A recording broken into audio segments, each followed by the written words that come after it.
उन्होंने कहा कि जब बीजेपी की सरकार यहाँ पे आएगी तब 4% जो मुस्लिम रिजर्वेशन है वो निकाल दिया जाएगा, क्योंकि that is unnecessary and that should be given to OBCs and others. आप क्या कहना चाहेंगे, क्योंकि पहले ये कर्नाटक में इन लोगों बीजेपी की सरकार ने स्क्रैप किया और अब अमित शाह का ये बड़ा बयान आ रहा है, आप कैसे देखते हैं? देखिए, जब बीजेपी की नेशनल एग्जीक्यूटिव कमेटी की मीटिंग हैदराबाद में हुई थी तो आप तमाम मीडिया के ज़िम्मेदारों ने एक न्यूज़ को कैरी किया था कि भारत के वज़ीर आज़म ने बीजेपी के लोगों से कहा कि पसमानदा मुसलमानों की बात करो।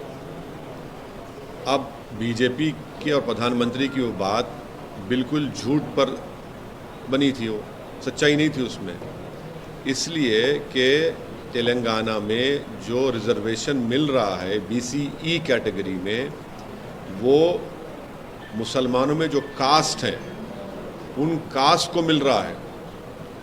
और पीएस कृष्णन की रिपोर्ट बनाई गई, उसको उस वक्त के आंध्र प्रदेश के ओबीसी कमीशन ने अपनी रिपोर्ट बनाई, उसको एक्सेप्ट किया और उसके बाद ये 4% रिजर्वेशन मिल रहा है जिसको सुप्रीम कोर्ट के स्टे पे चल रहा है।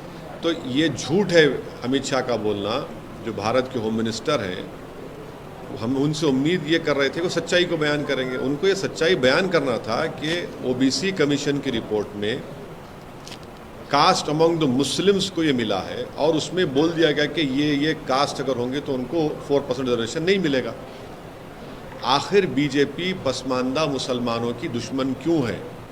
आखिर क्यों बीजेपी, अमित शाह और प्रधानमंत्री जो मुसलमानों में पसमानदा मुसलमान, जो डॉक्टर, इंजीनियर, स्कूल के टीचर्स बन रहे हैं, नर्सेज बन रहे हैं, स्टेट पब्लिक सर्विस कमीशन में तेलंगाना में जा रहे हैं, उनसे इतनी नफरत क्यों है?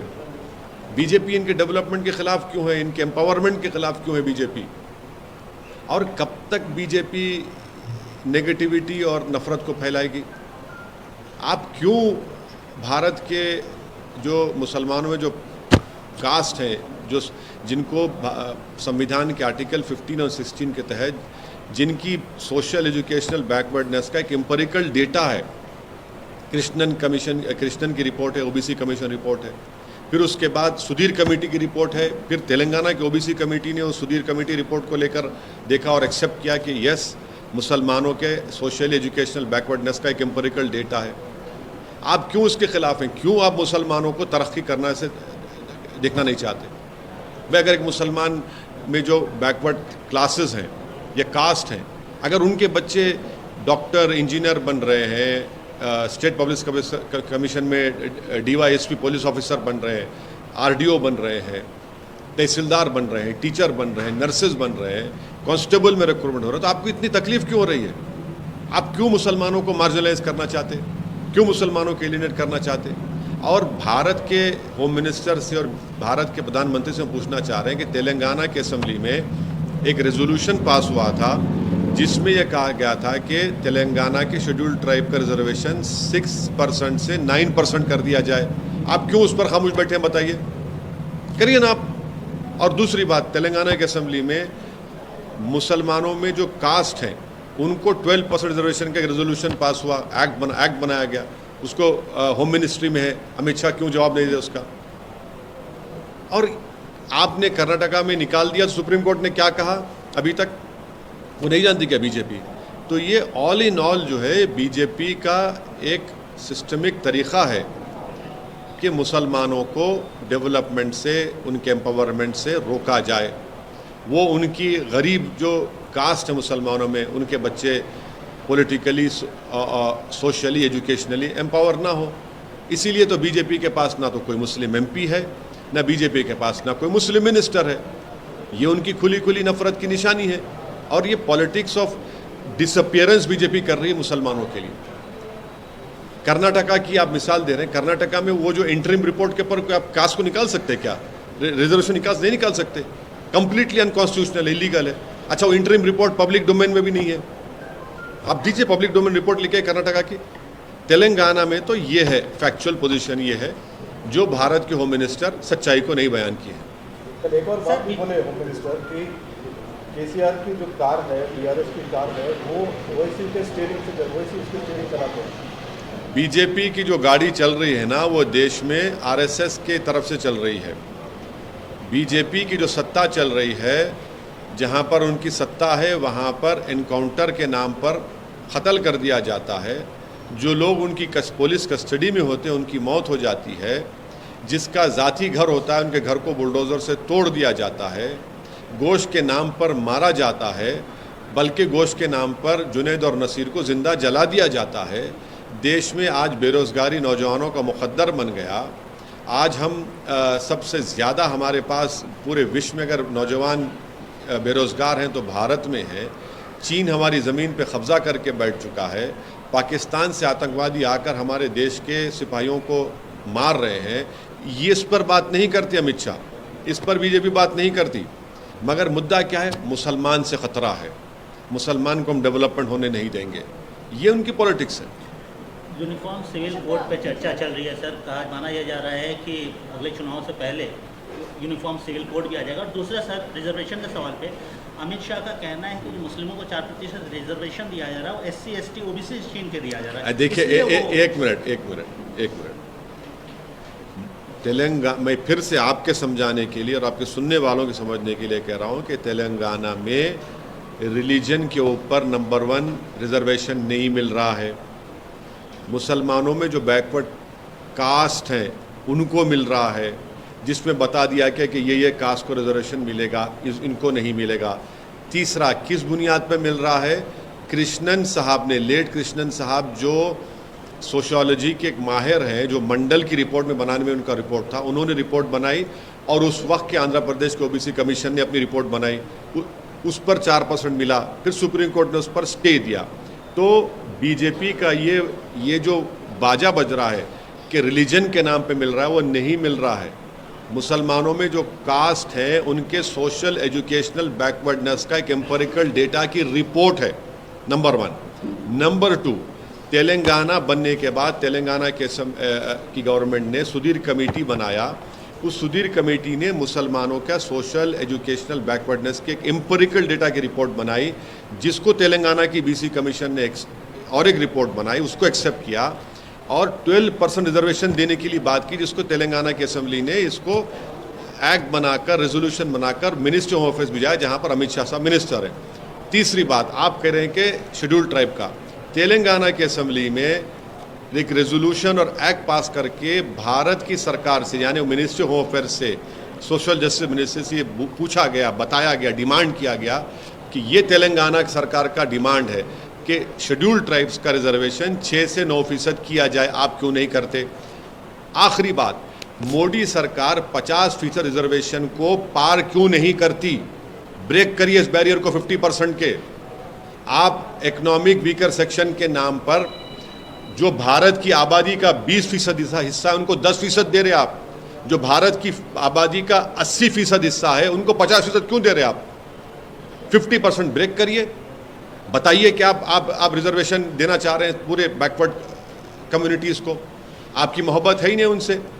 जब चुनाव आता तो आप बताए थे कि मोदी जी OBC हैं। अरे भाई 50% की लिमिट को ब्रेक करिए, पार्लियामेंट में कानून बनाइए। आपके पास 300 MP हैं, ब्रेक करिए। हम डिमांड करते हैं 50% रिजर्वेशन को ब्रीच होना चाहिए। आप सेंसस की रिपोर्ट नहीं लाते OBC की, डरते हैं आप देने के लिए, क्योंकि मालूम हो जाएगा कि OBC का सेंसस कितना है, और जब OBC का सेंसस बढ़ के मालूम हो जाएगा तो आपका पॉलिटिकल पावर आपसे छीन लिया जाएगा। मोदी जी की कैबिनेट में सबसे ज़्यादा अगर मिनिस्टर हैं तो अपर कास्ट के हैं, OBC क्यों नहीं है बताइए? SC क्यों नहीं है बताइए? आप जब खड़े होकर बोलते हैं SC ST की, तो मिनिस्टर क्यों नहीं आपके? ज़्यादा तो अपर कास्ट के लोग हैं मोदी जी कैबिनेट में। सर, यूनिफॉर्म सिविल कोड पे किरण रिजिजू का कहना है कि जल्द ही लाया जाएगा यूनिफॉर्म सिविल। इस देश को यूनिफॉर्म एम्प्लॉयमेंट की ज़रूरत है। इस देश को प्राइस राइज को कंट्रोल करने की ज़रूरत है। इस देश को इन चीज़ों की ज़रूरत है। बेरोज़गारी नौजवानों का मुक़द्दर बनता जा रहा है, आप नहीं करना चाह रहे हैं उस पर। हम कहाँ से कहाँ गिरते जा रहे हैं। हमारे जो पैरामीटर्स हैं तो हम कहाँ से कहाँ गिर रहे हैं। सोशल पैरामीटर्स हैं, हमारे इकोनॉमिक पैरामीटर्स हैं, आप देखते जाइए। उसकी ज़रूरत है। यूनिफॉर्म सिविल कोड को इस देश को ज़रूरत नहीं है। यूनिफॉर्म सिविल कोड आपके नाम पर आप मेजॉरिटी कम्युनिटी के कल्चर को प्रोटेक्ट करेंगे, और मुसलमानों का कल्चर छीन लेंगे आप। जो आर्टिकल 29 के तहत मुझे एक एब्सोल्यूट राइट है संविधान में, आप मेरा कल्चर में से नहीं छीन सकते। एब्सोल्यूट राइट, फंडामेंटल राइट है ये संविधान में, आप कल्चर में नहीं छीन सकते मुझसे। मेरा कल्चर का प्रोटेक्शन है, चाहे मेरे शादी का तरीका हो, चाहे मेरा जो भी हो, मेरा कल्चर का प्रोटेक्शन है 29 के तहत। आप कैसे छीनेंगे मुझसे? आप यूनिफॉर्म सिविल कोड की बात करते हैं और आप लव जिहाद के कानून बनाते हैं। यूनिफॉर्म सिविल कोड की आप बात करते हो और आपको शर्म नहीं है इस तरह की बात करते हो। आप रिलीजियस कन्वर्जन के कानून को बनाते हैं। यूनिफॉर्म सिविल कोड की आप बात करते हैं और गुजरात में कोई अपना घर नहीं बेच सकता जब तक गवर्नमेंट से परमिशन नहीं लिए। आप यूनिफॉर्म सिविल कोड की बात करते हैं और हिमाचल प्रदेश में जाकर कोई एग्रीकल्चर लैंड खरीद नहीं सकता। आप यूनिफॉर्म सिविल कोड की बात कर सकते तो क्या कोई जाके नॉर्थ ईस्ट में उनके कल्चर को छीनेंगे आप? हमने कॉन्स्टिट्यूशन में नॉर्थ ईस्ट के स्टेट्स को उनका कल्चरल प्रोटेक्शन दिया है, आप करेंगे क्या उसको? एक सप्ताह से ज़्यादा हो चुका है सर पूर्व सांसद अतीक अहमद के डेथ का। कहा यह जा रहा है, रिपोर्ट्स ये आ रही हैं कि तीनों शूटर थे इलाहाबाद प्रयागराज जाने से पहले ये लखनऊ गए थे। आपने सवाल खड़े किए, अभी तक आपको जो सवाल आपने उठाया उसका जवाब आपको दिखा? मेरा बोलना यही है कि ये एक टेररिस्ट मॉड्यूल है, टेरर मॉड्यूल है। ये सिर्फ ये ग्रुप नहीं है जो आकर किसी को मर्डर कर दिया पुलिस कस्टडी में, एक टेरर मॉड्यूल है। मैं फिर से कह रहा हूं कि अगर जो सरकार सत्ता में है दिल्ली में और यूपी में, अगर वो इस टेरर मॉड्यूल को ख़त्म नहीं करेंगे कानून के दायरे में रहकर, तो ये और हत्या करेंगे, ये रूल ऑफ लॉ को बर्बाद कर देंगे और लोगों को बर्बाद करेंगे, गोलियां मारेंगे। ये एक टेरर मॉड्यूल है, इनको आप रोकिए, इनको पूरों को पकड़िए। मैं नहीं बल्कि एक रिटायर्ड आईजी ने हिंदुस्तान टाइम्स में कहा कि ये इन 3 लड़कों ने कम से कम 500 राउंड की फायरिंग की होगी, ट्रेनिंग की होगी, तब जाकर इतना बेहतरीन तरीके से उन्होंने पुलिस, उत्तर प्रदेश की पुलिस कस्टडी में उन 2 लोगों का हत्या कर दी। नेशनल लेवल शूटर है, वो कह रहा है कि कम से कम इनको 1000 राउंड की ट्रेनिंग मिली होगी।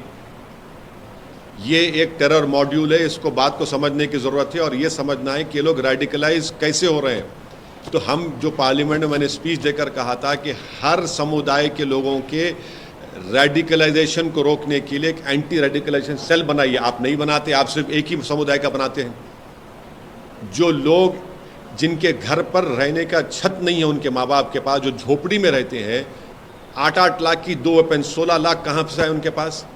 और योगी सरकार उस लेटर, जो हत्या जिसकी की गई है, उसने एक लेटर भेजा उसके वकील ने, जिसमें उसने कहा कि मेरी हत्या का जिम्मेदार कौन है। योगी सरकार मीडिया को दे देना, वो लेटर पहुंच चुका है, उनको बता दें कि कौन उसने, मरने वाले ने क्या लिखकर भेजा है कि इसकी हत्या हुई थी, कौन किया, उसको जिम्मेदार कौन है, बता दीजिए आप।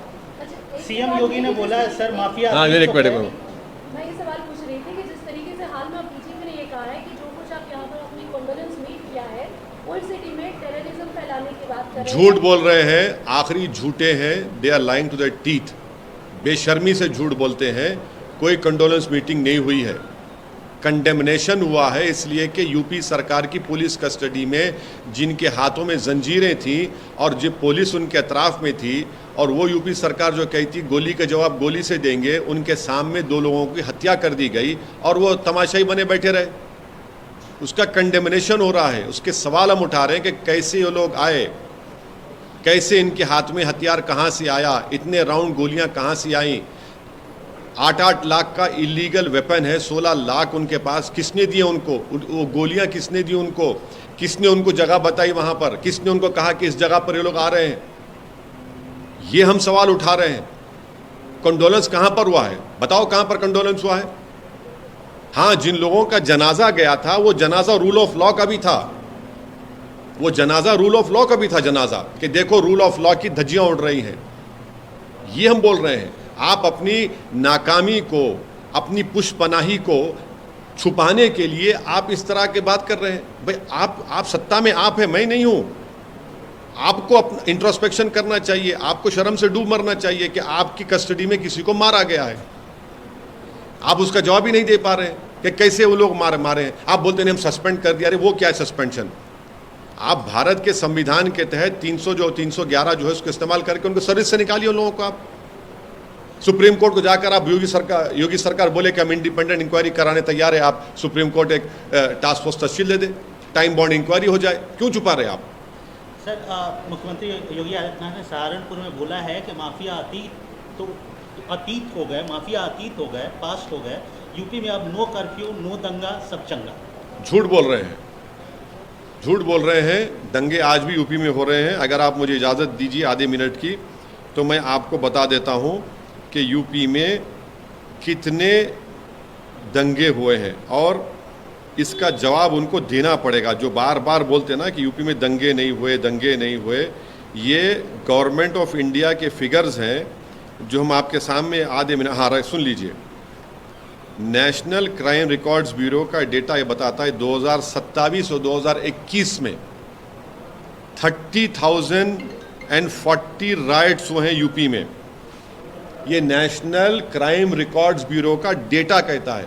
2017 से 2021 में बीजेपी की सरकार है, मुख्यमंत्री योगी आदित्यनाथ है, 35,040 कम्युनल फिरके वराना राइट्स हुए हैं। ये जो अमित शाह के मिनिस्ट्री के तहत आता है। तो बताइए आप, हाँ 2012-17 में 2012-17 का फिगर भी है, मगर 2017 और 21 में आपकी सरकार है, 35,000 कम्युनल राइट्स हुए। क्यों झूठ बोलते हैं?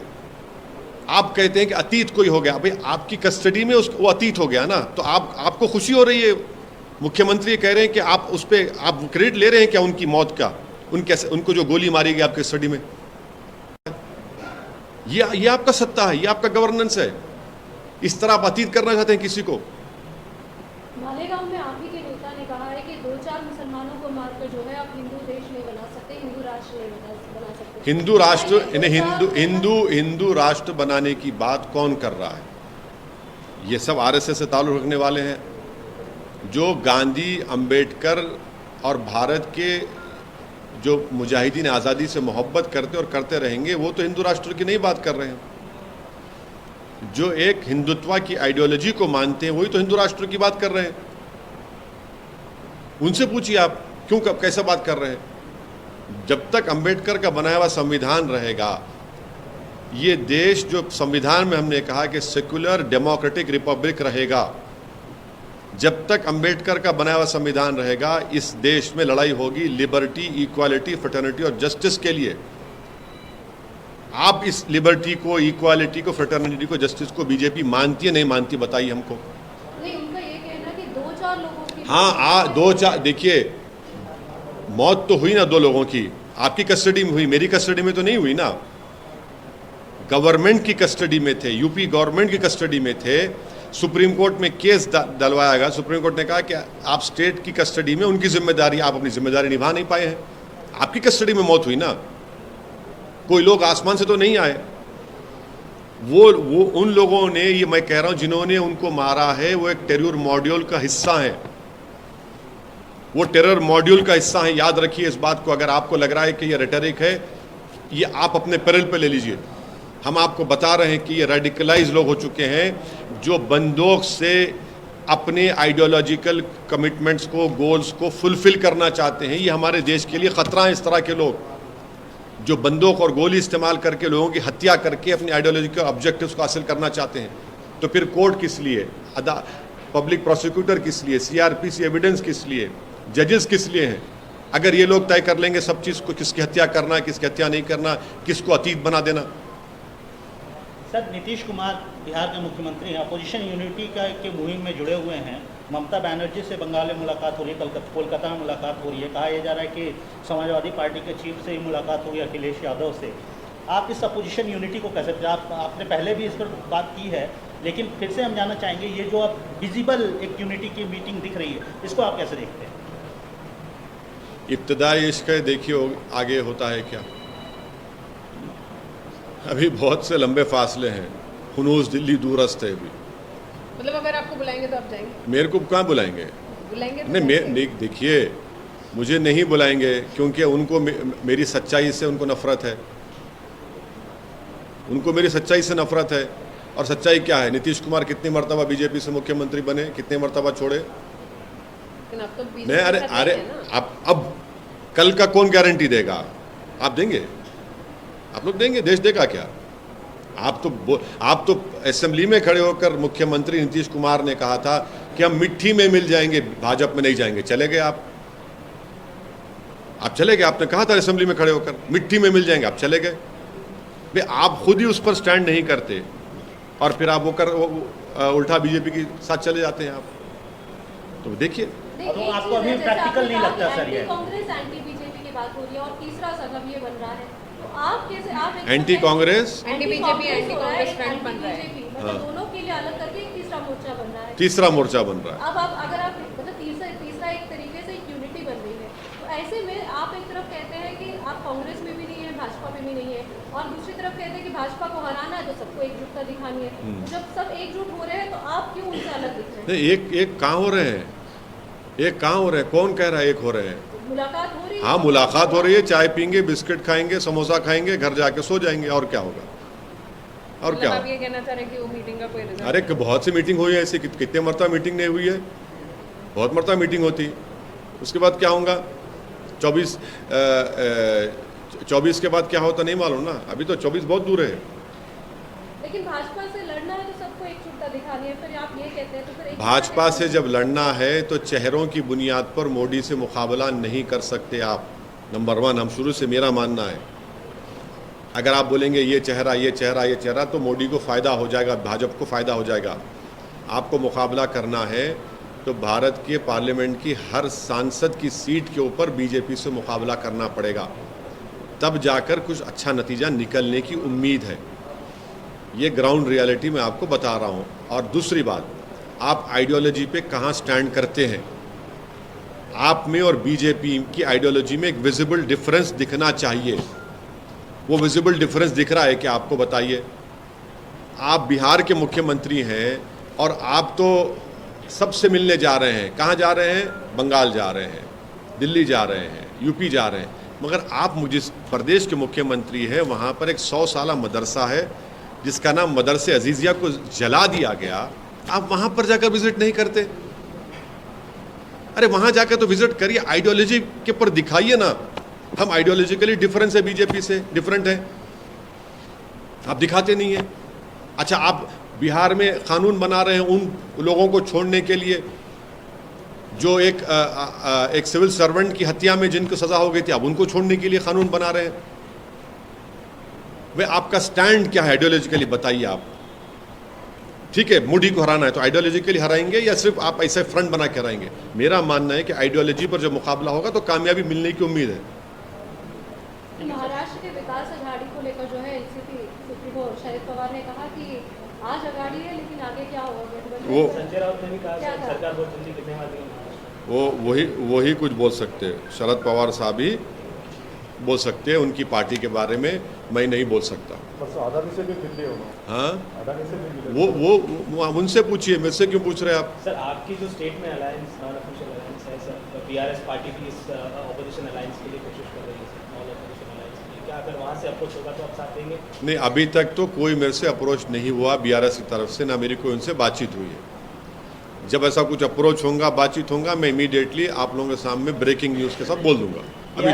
अभी तक तो नहीं हुआ है। बीआरएस के अध्यक्ष आपके पार्लियामेंट्री कॉन्स्टिट्यूंसी औरंगाबाद में आपकी पार्टी के सांसद वहाँ जाके मीटिंग कर रहे हैं। हाँ, उन्होंने कहीं भी जा सकते हैं। वो तो फिर हाँ, मैं भी असेंबली चुनाव होगा तो मैं भी जाऊंगा ना, कहाँ जाएंगे सर? कहीं भी जाऊंगा मैं। जैसा उन्होंने जा रहे मैं भी जाऊंगा, तो उनको इख्तियार है। हमारे को सीट पे आप जाके कैंपेन नहीं, ऐसा नहीं है। देखिए, वो जाना चाह रहे, अच्छा है ना, औरंगाबाद जाना चाहिए।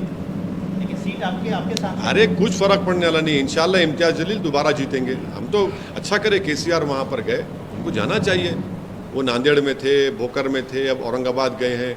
बहुत से अपनी पार्टी को बढ़ा रहे हैं, उनको पार्टी को बढ़ाने का इख्तियार है, को उसमें बुरी बात क्या है? बहुत अच्छा है, वो अपनी पार्टी को बढ़ाएं। मैं अपनी पार्टी को बढ़ा रहा हूँ ना, उसमें मैं क्यों रोकूंगा किसी? बहुत अच्छा है, वो जा रहे हैं। आपको बुलाना चाहिए था औरंगाबाद? नहीं, हमको क्यों? उनकी पार्टी का प्रोग्राम है, उनकी पार्टी कर रहे हैं, करने दीजिए ना, पार्टी का प्रोग्राम है। कर्नाटक में अब सिर्फ 3 सीट्स पे ही। अब आप देखिए, अब शुरू हो गया, अब 3 पे। अब जब बढ़ के लड़े तो ज़्यादा क्यों लड़े, 3 लड़े तो कम क्यों लड़े? अब हम अपनी पार्टी बी टीम वाला आप इस बार मौका नहीं देना चाहते हैं? नहीं, देखिए, मेरे को उससे कोई मतलब नहीं है, मेरे को कोई परवाह नहीं है। लोग पुकारते रहेंगे, मैं अपना काम करता रहूँगा। मैं ऐसा ना मेरी पार्टी, ना मैं ऐसा हूँ कि किसी के इस तरह की बातों से हमको कोई फ़र्क पड़ता है। हम अपने ऑब्जेक्टिव को हासिल करने में हम पूरे सिंसियर हैं, अटल हैं और ज़िद्दी हैं, उसको हासिल करेंगे, हम अपना काम करेंगे। अब ये लोग बोलते जाएंगे तो क्या कोई फ़र्क पड़ेगा? कि उनका काम है बोलना, हमारा काम आगे बढ़ना है।